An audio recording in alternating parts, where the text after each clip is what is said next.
There is a viral video that went rounds on social media when NGANDA was acknowledging that what Robert Kyagulanyi did by running in exile was the best thing to do.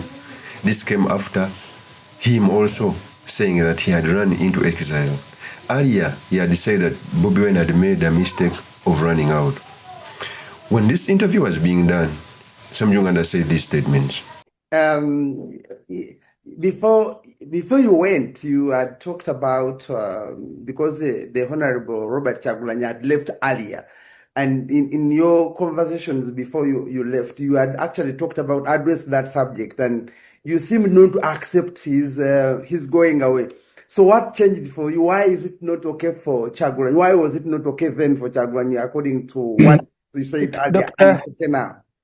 Dr. Besigye left the NRM in 2001, specifically around November 2000, and started fighting Museveni. There are colleagues who sat at the Honorable Nuyamanya Mushega's office in Wandegea Public Service and told him, no, you allow the man to contest one more time. So the assessments are not done at the same time. I didn't have the same facts as Kyagulanyi had.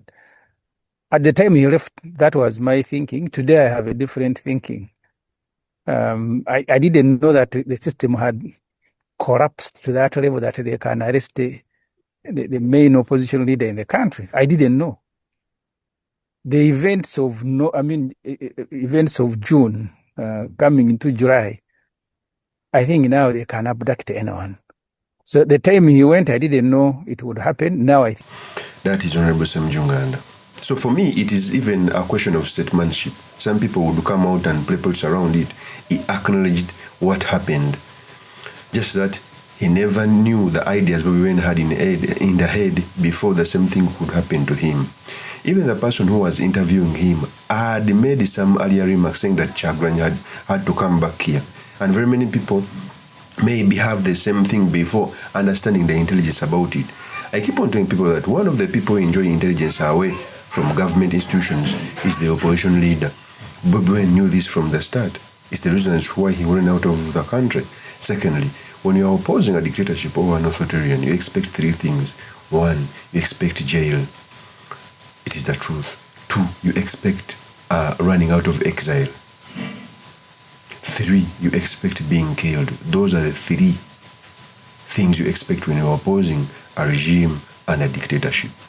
Earlier, NGANDA had come out to make these statements, which he retracted in the video I just played you. NGANDA had come out to downplay Bobi's experience in building the institution of opposition party and saying that it was even wrong for him to run out of the country. He had said these statements. So, no, but you don't seem to rate Bobi Wine highly, at least from the statements I've seen you make.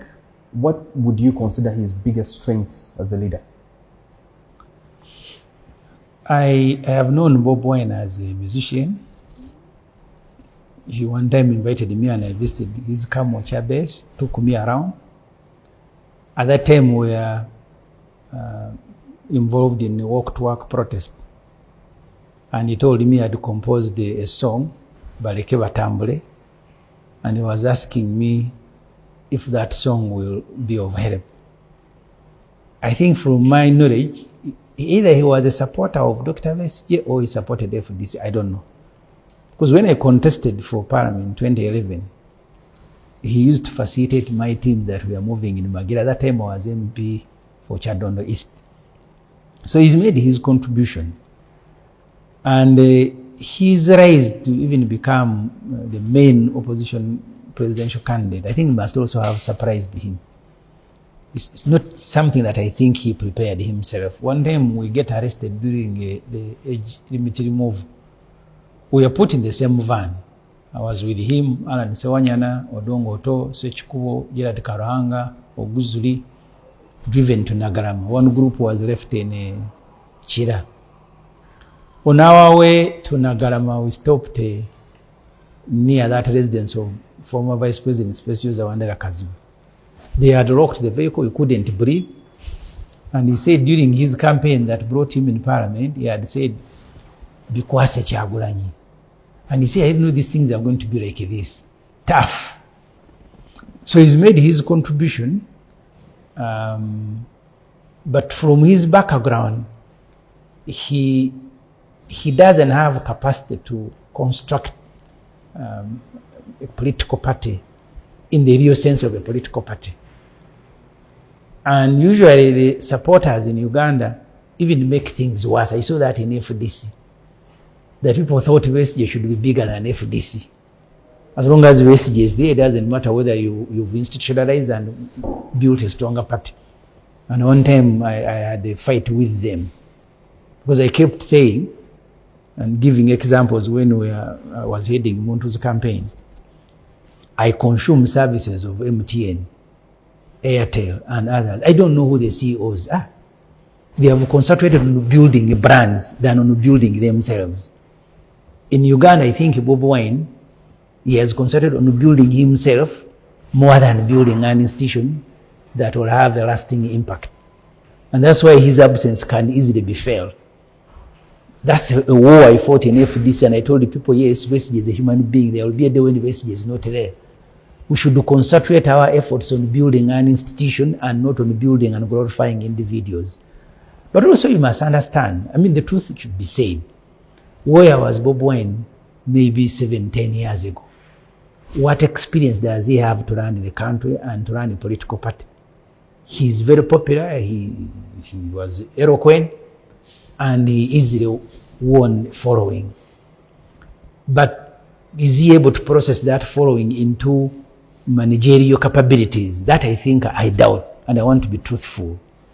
I like him, we've met before.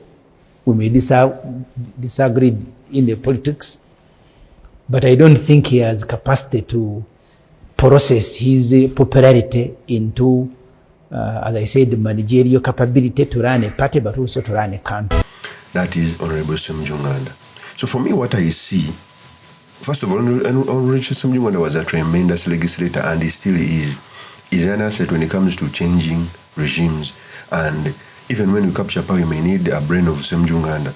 But one of the things Bobi Wine faced as a challenge is politicians who had served for 10 years, who were leading the opposition.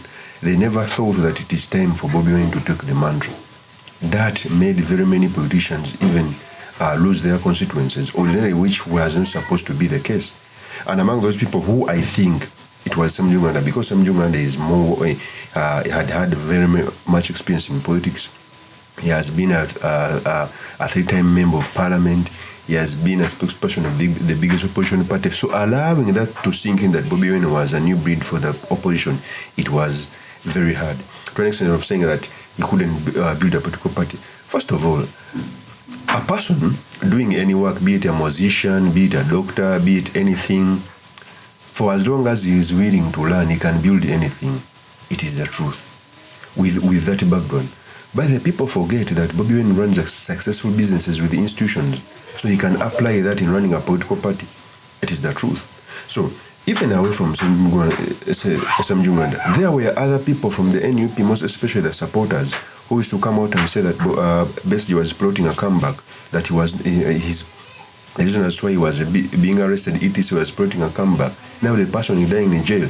And many of the people who used to say that, most especially those who are saying that Bobi Wine was playing politics, are in the same jail with him. So the opposition should learn, before you understand the decision of another political party or another leader from another opposition who you may somehow differ, understand that we still have a common enemy, a common dictator, a common authoritarian who can do anything. It is the truth. So in the purpose of this video, I've come to talk about Honorable SSEMUJJU NGANDA's statement, what means for our politics, and most importantly, the ceremonies you can learn from the politics of our nation. But before I do this, I want to let you know that if you're new to this channel, please subscribe. And if you're watching this video from a different platform, please head on to YouTube, type in Sula Mawagai. There's a lot of content of this nature. If geopolitics and economics is what you want, this will be definitely the right channel for you to subscribe to.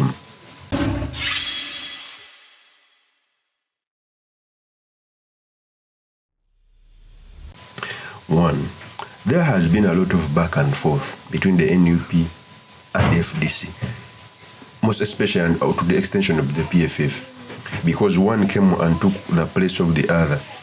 But the opposition, the entire opposition should understand we are not meant to be in the opposition. Opposition is temporary. We are meant to change this country. For as long as they know, we can now start redeeming our country. It is the truth. So, and it is natural to feel jealous that someone took away your place, took away a big chunk of representation together with some of your MPs. It is naturally jealousy. But a good leader should understand the lines between jealousy and trying to join forces to overthrow the regime that has been in power for 40 years. One of the leaders of the PFF, even earlier when Bobi Wine ran out of the country, that is Lumewega, he came out to ask that Bobi Wine should come back and see what the PFF will do. He said these statements. Chagulanyi yakola ki njagala Chagulanyi ajje gavumenti emukwata alabe nafe aba PFF kye tugenda okukola. Chagulanyi yakola ki njagala Chagulanyi ajje gavumenti emukwata alabe nafe aba PFF kye tugenda okukola. Chagulanyi tulina kitumwetaaza era tetumunoonya until as yesterday. That is Lulumebayi. And I don't know if it was good, but things happened. The entire leadership of PFF, from Dr. Kizza Besigye, from the President General Elias Lukwago, from the spokesperson SSEMUJJU NGANDA, who's in exile, the same person is not speaking as he used to speak with a lot of zeal. Even when they told him to serve Honorable General Moses Kainerugaba, he spoke in tongues. So he was on the other day was mocking Bobi Wine for telling him that he should come back. But when same things happen to his leaders, on which he even has control, he has now put his tail in his legs. It is the truth. Some of the statements, and these statements come from both parties, most especially from people who may not have maybe a good orientation or maybe not have the same intelligence that people has. So he must be slow complaining about other opposition politicians on their decision they have made. You never know something behind them. Because right now the entire opposition is being jailed. Some are being looked for. People are running out in exile. And we are going to face even more worse things as we are nearing this transition. That was so unfortunate. So for me, I think the opposition should learn working together. Another opposition making a decision does not warrant you to mock them, because the same can happen to you. Although I highly think that time is going to come when those even other opposition leaders should come back here so that we continue with the fighting. For as long as they're in exile, building structures, it is a very good thing to do. Of course, that's my opinion. My name is truly Mr. Makindi Kabe Suleiman Magali. If you're into this channel, please subscribe, like, and comment so that I'm motivated to do more of such videos. I'll see you another one. Peace.